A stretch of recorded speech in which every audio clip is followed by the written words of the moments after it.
My ex-girlfriend had a peculiar temper, willful, capricious, and prone to throwing tantrums. She wanted the whole world to revolve around her, and yet I willingly played the role of her most humble simp. Every day I was at her beck and call, providing endless emotional value. Why? Because my ex-girlfriend was loaded, a textbook young lady from a wealthy family. The best part? As long as I simped for her the right way, she was happy to spend money on me. Before long, I was driving a luxury car and living in a lavish mansion. What I didn't expect was that new flames always replace old ones. Her true love returned from abroad, and within days he had her utterly mesmerized. On the day we broke up, I put on my most sycophantic smile and said, "So about the luxury car and mansion you gave me?" She curled her lips in disgust and scoffed. "Get lost, simp." The scorching sun beat down as I obediently took off, running at full speed, property deed in hand. I had been a simp since elementary school, one who was also extremely money-minded. My desk mate back then was rich, with a drawer full of cash and loose change. Every day, I became her personal bodyguard for $10 a day. Even when she went to the restroom, I would stand guard outside the girls' bathroom. Despite my young age, my piggy bank was overflowing with money. Later she transferred schools, but thanks to my savings from that gig, I made it through elementary school without financial trouble. By the time I was in middle school, I had ventured into small business. During lunch breaks, I would buy a backpack full of snacks from the convenience store outside school and resell them at a markup during recess. The biggest spender in my class was a guy named Liam, a typical street-smart tough guy. He was incredibly generous, carrying a few $100 in pocket money every day. I never quite understood why, but during every break, he would spend dozens of dollars on snacks from me, only to distribute them to others for fun. By the end of recess, the floor would be littered with snack wrappers, and he would order me to clean up, paying me $20 per sweep. Naturally, I was diligent. Every day, I followed him around, running errands like a loyal lackey. Most students back then had little concept of money, but I did pretty well for myself. At my peak, I was making $300 a day. School kids' money was always the easiest to earn. People who hadn't experienced hardship had no idea of its value. I had no parents. I grew up alone, and from a young age, my only focus was making money. When I got to college, I worked like crazy to earn a living, juggling multiple part-time jobs from morning till night. And then I met Anya. She was a rich girl through and through, spoiled, temperamental, and a reckless spender. What kind of person was Anya? She was the belle of the arts department, from a family that ran a jewelry business, a classic young lady. How did we meet? I was the head of the disciplinary committee, and this was the 12th time I had caught her skipping class. Her advisor, glaring at the attendance sheet, gritted his teeth and said, "Just because she's rich doesn't mean she gets a free pass. Don't bother covering for her."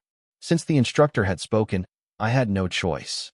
I continued marking her absent every day. Eventually, right before the holidays, she stormed into my office.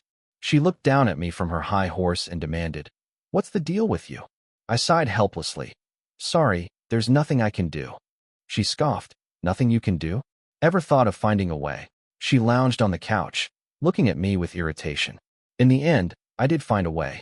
I ran around campus, pulling some strings, and got her problem sorted out. Anya was very pleased with my loyal dog performance. Apparently, she was in such a good mood and saw how poor I was that she casually took off her bracelet and handed it to me, a $30,000 bracelet. I bowed to her with the utmost reverence and started greeting her morning and night.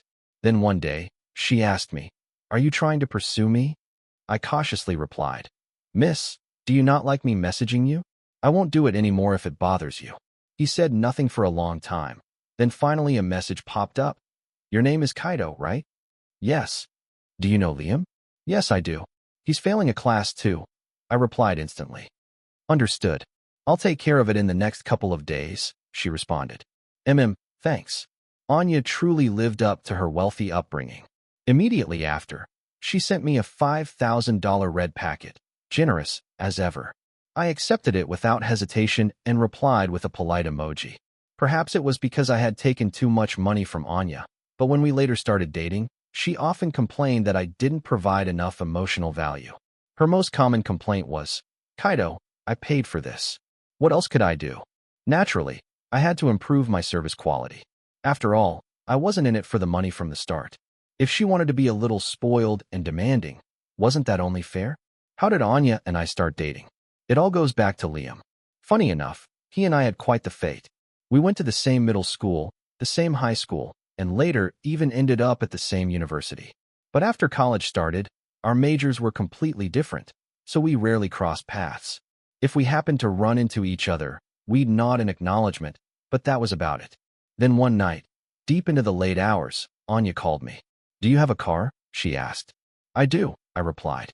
She told me she was drunk and couldn't drive, then casually sent me a red packet and told me to come pick her up. I rushed out in the middle of the night on my battered little electric scooter.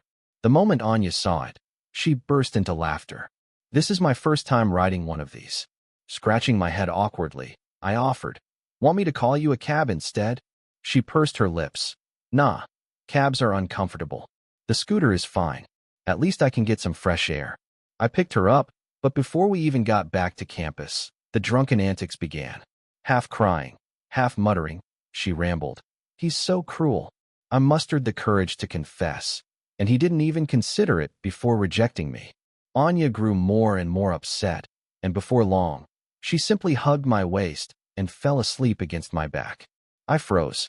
I was just here to pick her up. Shouldn't there be an extra charge for being hugged like this?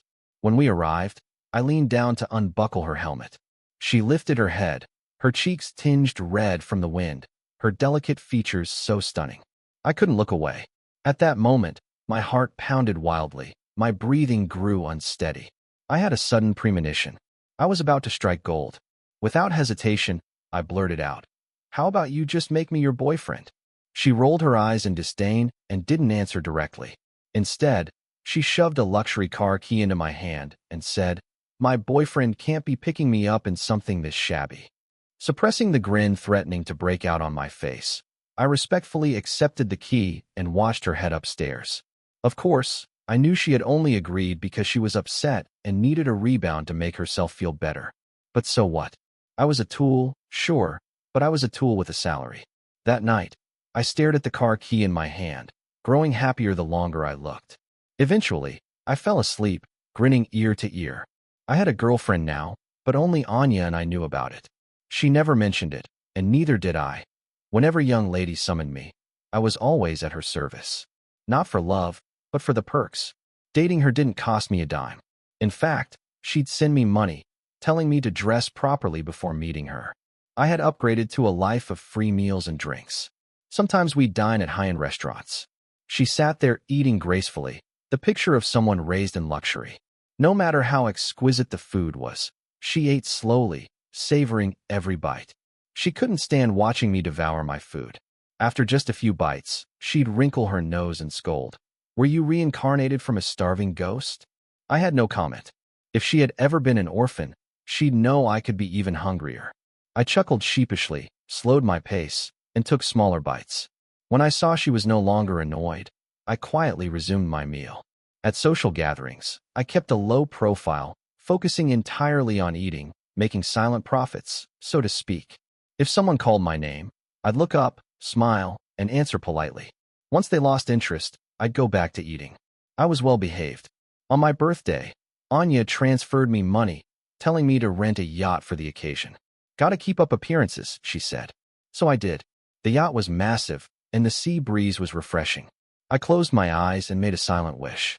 Anya rolled her eyes, let out a snort, and cut in. "What's the point of making a wish in your head? Just say it out loud." I hesitated for a moment before stating plainly, "I want to buy a house." She swept her long hair to one side and scolded, "Can't you be a little more ambitious?" Then, without missing a beat, she added, "It's just a house. I'll gift you one. We'll go for the transfer in 2 days."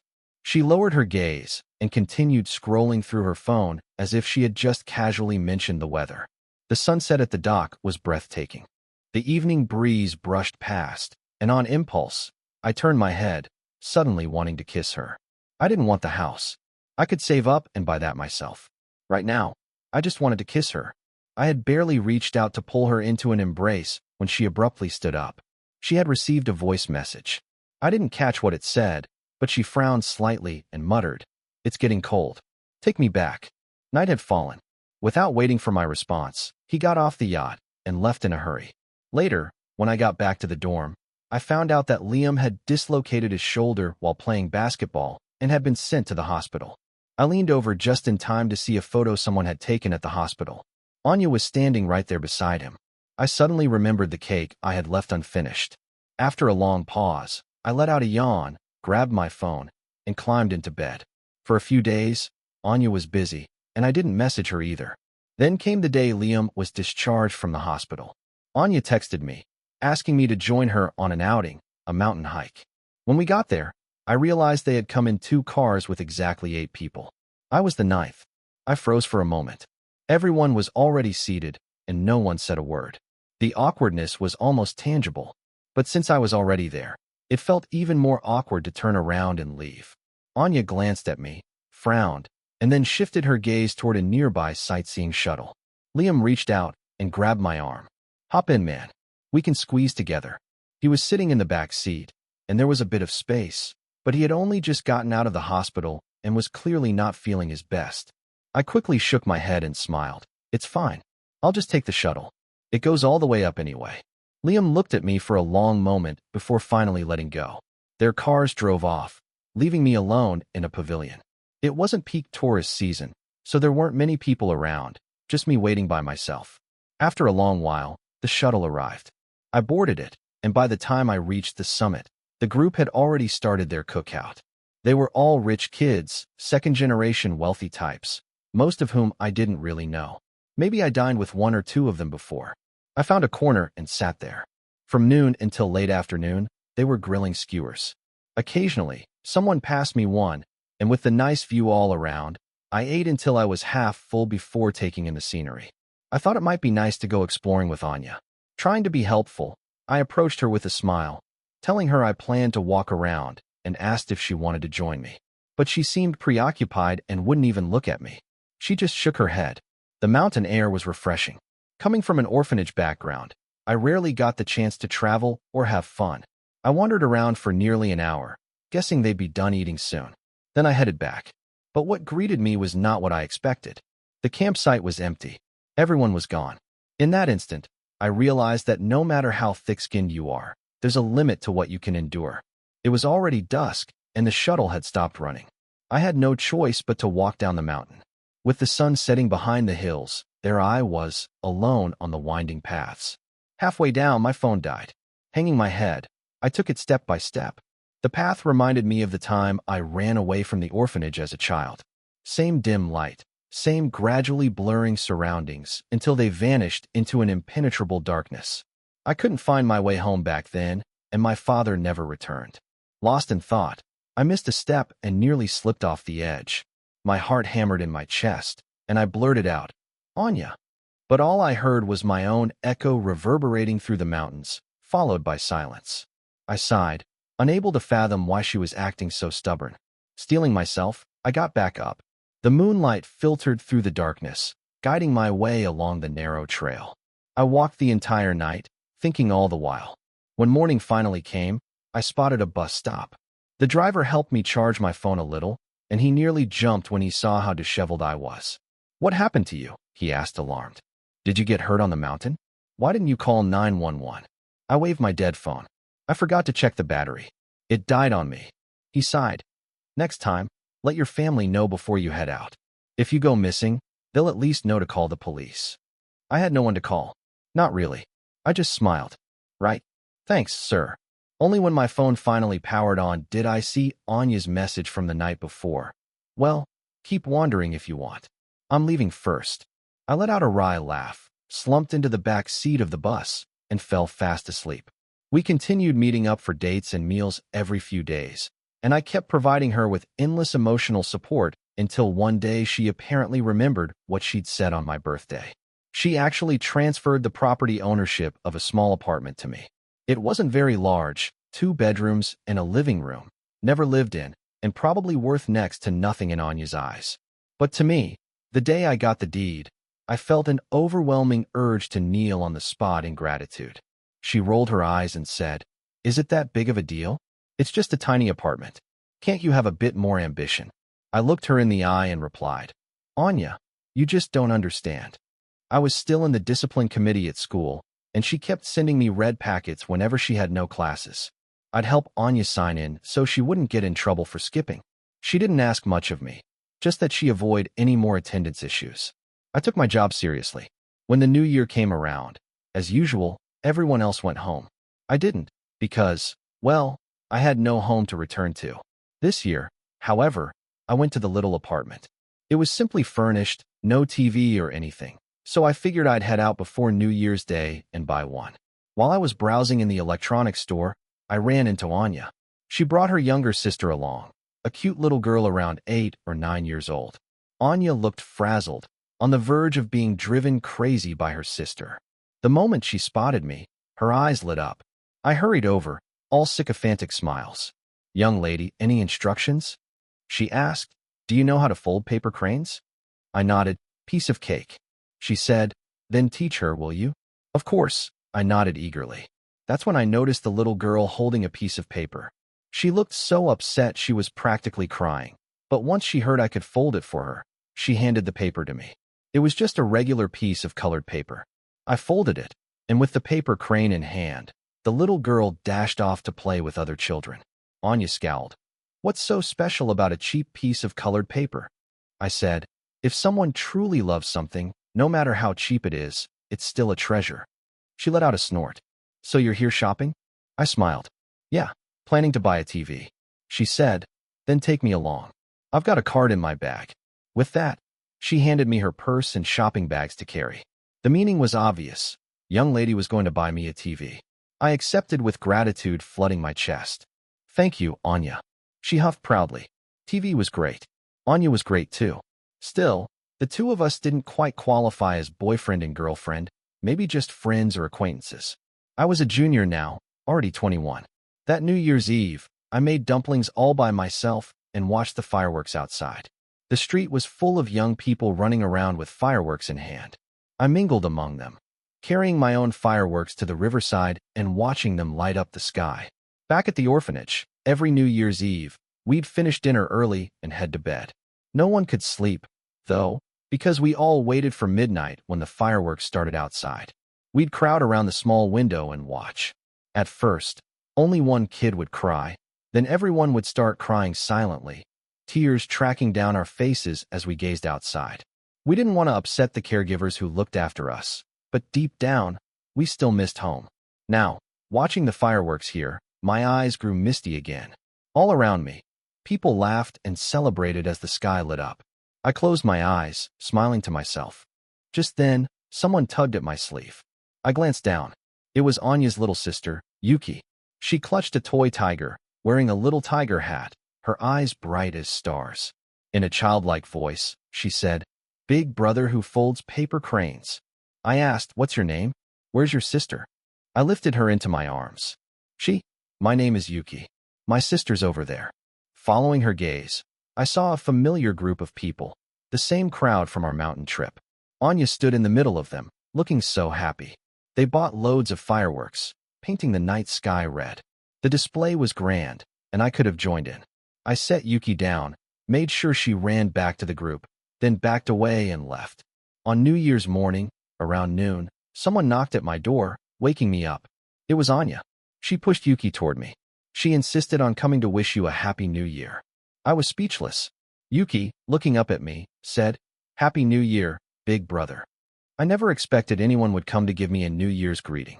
After rummaging around, all I could find was a piece of red paper to fold into a makeshift red envelope for her. They still hadn't left when another knock sounded at the door. Turns out, there were quite a few visitors on New Year's Day. The moment I opened up, someone threw herself into my arms. "Brother," she squealed. "Did you miss me?" "I missed you so much." She clung to me, practically wrapping herself around me. I couldn't shake her off quickly enough. "Let go," she huffed. "No way," I said. "There are people here." Reluctantly, Lena released me. She glanced into the room, saw Anya holding Yuki, and after a quick pause, stared at me in disbelief. "Kaido, did you marry a divorced, single mom? What the heck?" I was speechless. "Don't be ridiculous. Even I'm not that audacious." Anya puffed her cheeks in anger. "Are you calling me old?" Lena rolled her eyes and leaned toward me, whispering. Who is she, Kaido? That bossy tone. If I didn't know better, I'd think she was your mom. I was at a total loss for words. I rubbed my temples. This is my friend Anya and her little sister Yuki. And this is Lena, who's my adopted kid sister from the orphanage. We're as close as real siblings. Lena pouted. Brother, why is it a biological sister? Can't I be a lover sister instead? I replied, no, you can't. I'm not interested in pretentious coquettes. She poked my arm. Come on, interests can be developed. Don't walk away, brother. What's for lunch? I took an overnight train, and I'm so tired and hungry. Brother, I said, go sit at the table for a bit. 3 minutes. I'll heat something in the microwave and bring it to you. She insisted, no way. You might burn your hands in the microwave, and then I'd feel sorry for you. I'll get it myself. I was speechless. Scramble, scramble, scramble. I bought heat-resistant gloves. Anya watched us from the kitchen doorway for a while, then left with Yuki in her arms. After eating, Lena happily went off to sleep in my room. I hadn't bought any bedding except for my own. Right now, it was the only bedroom set up for someone to stay in. I hadn't expected Lena to come. Our universities are so far apart, one in the south, one in the north, and she would have to transfer between 4 different trains to get here. Tickets around New Year's are hard to come by. Every year, I'd call her, and she'd always say she couldn't make the trip. This year, when I called, she said she couldn't get a ticket, and yet here she was now. So on New Year's Day, she just showed up. 3 years had passed since we last met. The once little girl had changed a lot. She was more beautiful now, but to me, she was still that same child. On New Year's Day, some big stores were already open. I went out and bought a comforter and a 4-piece bedding set. The total cost was nearly $2,000. My heart ached just thinking about it.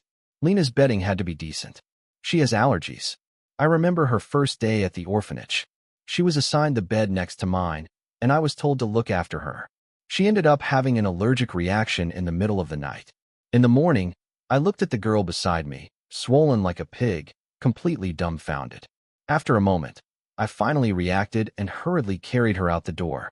They said she was allergic to the bedding and almost suffocated. After that, Lena got her own special quilt that no one else could touch except me, because as a little kid, she didn't know how to wash or air out her blankets. Maybe it was because I carried her to the hospital that night, but ever since, she's been especially clingy toward me. She's allergic to practically everything except me.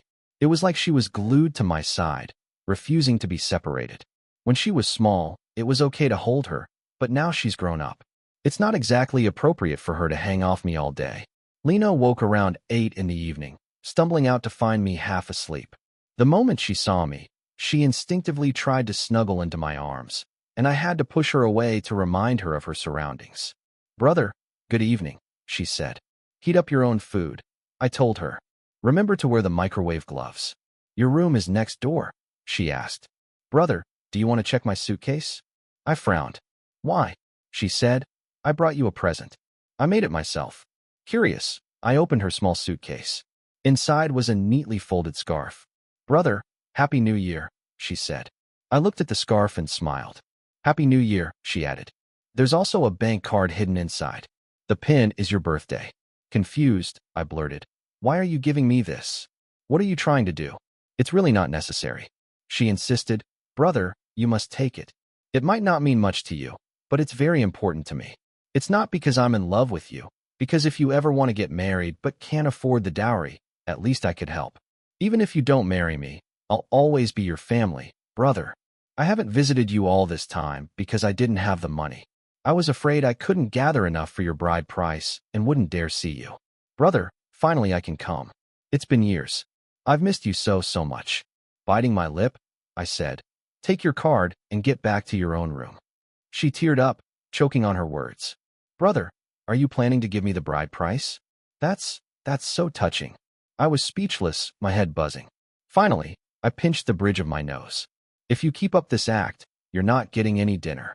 Lena stayed with me for a while. I took her shopping for more clothes. She needs custom fabrics, not out of vanity, but because custom materials are more stable for her allergies. Compared to most people, she's the real young lady in terms of delicate constitution. This was the 7th time this year that I'd run into Anya at the mall. By now, I'd gotten used to it. She looked at me, lips pressed tightly together. Lena didn't like her. The moment she saw Anya, she muttered, "All she does is sulk and throw a fit. Bro, how much do you owe her? If it's too much, I'll just sell myself to pay it back for you." It must be tough dealing with someone who's basically a walking balloon of anger. I frowned. Shut up. She gave me a place to live, our current place. Lena gave a snort. So what? We can earn our own money, save up, and buy one ourselves. If it's not working out, just give it back. I shook my head. Close your mouth. Your brother practically risked his life for that apartment. I went on that mountain trip with her and ended up walking all night in the hills, nearly dying in the process. I earned that place. Lena's eyes trembled slightly. Bro, just wait for me. My friend and I have started streaming, and it's finally taking off. Once I become a big influencer, we can buy our own place, no problem. Anya watched us, whispering heads close together, and couldn't help but ask, "Why do you have to huddle so close just to talk?"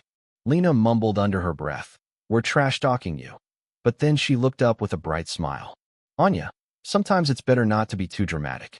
If you're upset, say so instead of making others guess. My brother has night blindness. Making him walk around in the dark all night was too dangerous." Anya froze for a moment. Since when did he? She stopped midway, turned to look at me, and pressed her lips together without finishing her question. Lena, however, tightened her grip on Anya's arm and went on. "Anya, thank you for all your help lately. Is there anything you like? I'd be happy to buy it for you." Anya shook her head. "I don't need anything." Her expression darkened, but Lena didn't get angry. She just smiled and said, "Well, at least add me on social media. My brother's going to be busy soon, so if you need anything, you can find me." Lena was due back at school soon. Before leaving, she dawdled for ages at the door, and even after entering the station, she kept turning back. "Brother, remember me, okay?" I went up to give her a hug. She froze for a second, staring at me.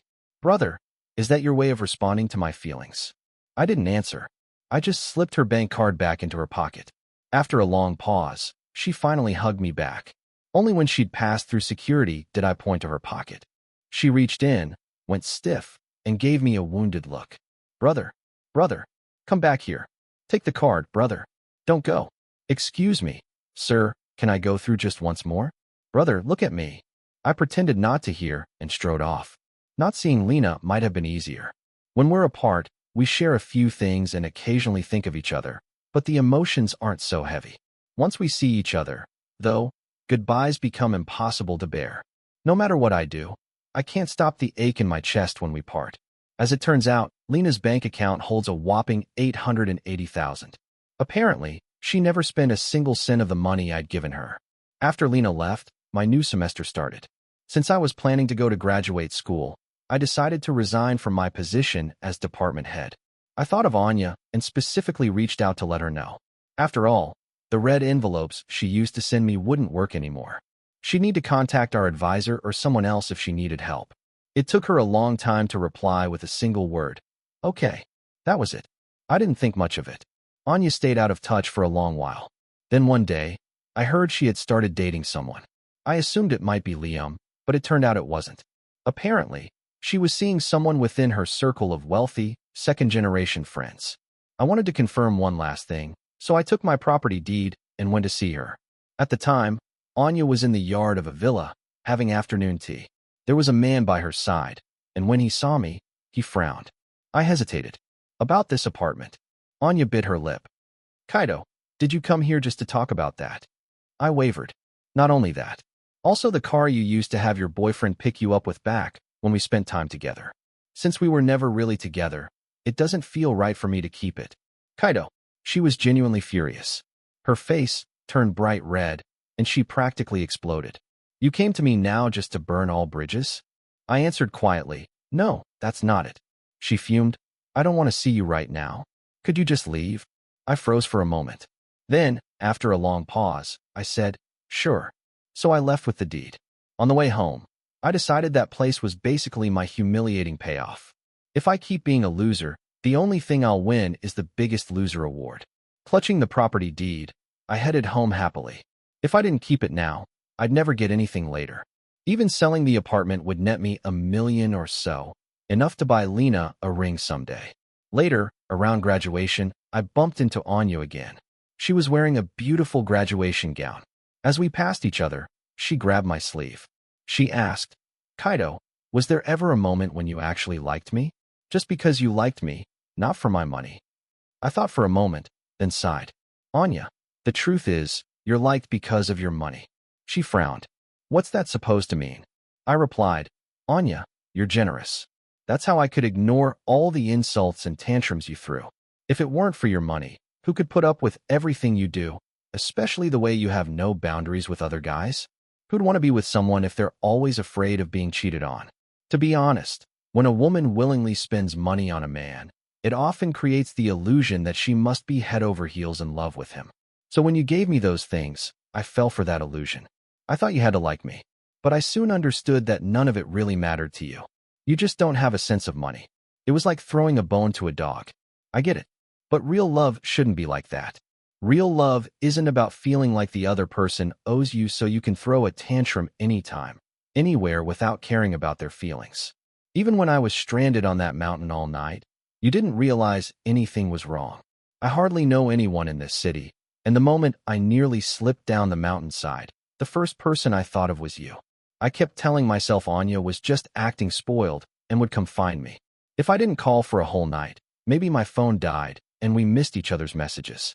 But the more I walked, the more disappointed and chilled I felt. By dawn, when I saw the bus station, it finally sank in. We were only in it for what we could get from each other. Anya held onto my hand and didn't let go, wrinkling my sleeve, and I heard her soft, tearful explanation. "I'm not." I cut her off. "Anya, after graduation, I'm going to get married. I'll send you an invitation. Please do come." She looked up at me, her expression blank as though in a daze. After a long moment, she finally said, "All right. Extra. Anya, Kaido is getting married. At his wedding, I watched him marry someone else. He said she was his childhood friend, but if we're talking about who met him first, that girl couldn't have beaten me. The first time I actually met Kaido wasn't in college. It was back in second grade. It was sometime in the 90s. My family was still building up its business then, and nowhere near as wealthy as we are now. My parents were always busy, so they'd just stuff wads of pocket money into my hands and tell me to buy my own snacks. When they moved inland for work, they transferred me to a local public elementary school. People there weren't exactly friendly. Or, to put it another way, they bullied me. My mom and dad never came to pick me up, so I was an easy target. After having my money taken several times, I told my desk mate about it. That desk mate's name was Kaido. Not someone with the same name, the Kaido. The one who acted all quiet and well-behaved on the surface, but would go behind people's backs with a brick in hand. He told me he could protect me. The first time he got into a fight for my sake, I paid him 20 yuan after school. That day, he grabbed a brick and got into it with those boys. By the end, he had a foot on one of them, was holding two more by the shirt, and forced them to apologize before letting them go. Then he went home happy with the 20 yuan I gave him. The second time he fought, I paid him 80, not because he demanded more, but because that time, he pulled off something even bolder. Those bullies had enlisted some local dropouts to ambush me outside the school gates. I was still just a little kid, and I felt sure my life was over. I was terrified. Then Kaido showed up again, wielding a toilet scooper from the bathroom, used for cleaning out waste. At first, he only threatened them with it, swinging it around so they kept their distance, but they wouldn't actually back off or let us leave. Finally, Kaido got fed up, went straight into the bathroom, and scooped out a heaping ladle of human waste. The group freaked out, all yelling, "Don't come any closer." He didn't. He just started flinging it at them. The stench that day, the entire school erupted. The administration told everyone to bring a parent in. That's when Kaido looked at the teacher and said with a smile, "I can write as many self-criticisms as you need, but I'm from the orphanage. I don't have parents." I froze. That was the moment I realized he's an orphan. I tried to defend him, saying he was just being heroic. My parents arrived, and they said the same thing. In the end, Kaido didn't have to write any self-criticisms or call any parents. Instead, he got a 500 yuan reward. Granted, that reward came from my family's pocket. Afterward, Kaido came back to me and asked if I could keep paying him to be my bodyguard. I asked, "But didn't I just give you 500? He shook his head. "The school handed that money straight to the orphanage. I'll never see any of it. So I went on a spree of buying snacks and meals for him, giving him plenty of money. But soon after, I had to transfer schools. Before transferring, I found a neighbor and gave him my favorite toy, asking him to look after Kaido for me. That neighbor's name was Liam, and he really did keep an eye on Kaido. As for me, I went abroad for a long time, long enough that I nearly forgot all of this. I left the country at 9 years old and didn't come back until I was 18. By then, I felt completely out of touch with everything here. Unlike most people, I never took the 9-year Gaogao track. I was an exchange student. I always felt above everything here. I skipped classes until they told me I might not graduate. My dad scolded me, so in the end, I showed up at the student council. That's when I saw him. At first, I only felt he looked familiar. That memory was buried deep inside me. I couldn't quite place it. All I could see was that he loved money, exactly the kind of person I hated most, and yet something about him intrigued me. I looked for excuses to see him. Watching him eat made me weirdly happy. I remember being really happy too, on the night we celebrated his birthday. The moment he looked at me, my cheeks warmed up. My heart felt like he'd pulled on it, throwing it off beat. Kaido took on a bunch of part-time jobs, but his grades never seemed to slip. He was amazing, good at everything, handling problems quickly and efficiently. He always had solutions. I'll never match that, no matter what. I realized how capable he was, but I got mad at him anyway. Why couldn't he just dedicate himself to cheering me up? Why care so much about studying and working? But I never said a word. I wanted him to figure out my feelings on his own. During that mountain trip, I was in some inexplicable snit. If he was so capable, he could have just stayed strong and come after me. I was waiting for him to realize I was upset and come coax me to make up. I never considered that his phone battery might have died or that he'd end up spending the whole night alone in the darkness of the mountain. After that day, he seemed to drift further and further away from me. He never looked at me the same way again. But I thought, this jerk loves luxury cars and fancy homes best, so giving him an apartment should be the easiest way to hold on to him. He owed me. I threw him a bone, so he should keep groveling at my feet, right? Yet he didn't. Not one bit. Then he tried to give the apartment back, which made me even angrier. He wasn't just returning the apartment. He was telling me he wanted a clean break, severing all ties. But I didn't want things that clear-cut. I wanted to keep him entangled, because as long as that apartment stayed in his name, I still had a chance. Then he went and got married. Still, the apartment was in his hands. If his marriage failed one day, maybe I could step in as the homewrecker. Except he bought himself a new place, and that girl, Lena, even rented out the apartment I gave him. Extra. Lena. New Year's, Chinese New Year's Eve, 10:07 a.m. I set off to give my brother a surprise. First day of the Lunar New Year, 1:40 p.m. Darn it. I arrived at my brother's place and found a woman there with a kid. Scared me half to death.